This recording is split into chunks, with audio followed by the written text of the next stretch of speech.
இஸ்லாமிய சிறைவாசிகளை விடுதலை செய்வதாக அளித்த வாக்குறுதியை முதலமைச்சர் மு.க.ஸ்டாலின் நிறைவேற்றவில்லை என நாம் தமிழர் கட்சியின் ஒருங்கிணைப்பாளர் சீமான் குற்றம் சுமத்தியுள்ளார். மதுரை நெல்பேட்டை சுங்கம் பள்ளிவாசலில் விசாரணை கைதிகளாக சிறையில் உள்ள போலீஸ் பக்ருதீன், பிலால் மாலிக், பன்னா இஸ்மாயில் ஆகியோரின் குடும்பத்தினரை சீமான் சந்தித்து பேசினார்.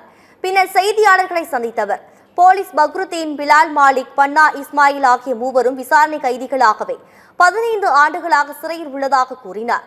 மூவரையும் சிறைக்குள் வைத்து போலீசார் அடித்து சித்திரவதை செய்து வருவதாக கூறிய சீமான், 3 பேரையும் விடுதலை செய்வதாக அளித்த வாக்குறுதியை முதலமைச்சர் மு.க.ஸ்டாலின் நிறைவேற்றவில்லை என்று குற்றம் சுமத்தினார்.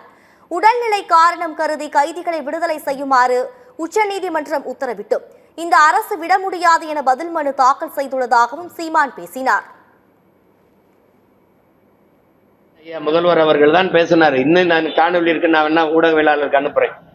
அப்பாவி இஸ்லாமிய சிறை கைதிகளை விடுதலை செய்ய எனக்கு வாக்கு தாருங்கள், எனக்கு அதிகாரம் தாருங்கள் கேட்டது இருக்கு. அப்ப நீங்க வாக்கு கேட்கும் போது நாங்க அப்பாவில் சிறைவாசிகளா இருக்குது, வெற்றி பெற்று வந்த பிறகு நாங்க எப்படி பயங்கரவாதி தீவிரவாதிகளாகிறோம்? நீங்க சொன்ன வார்த்தையை நிறைவேற்றிருக்கிறா. 4 ஆண்டு முடிஞ்சு போச்சு.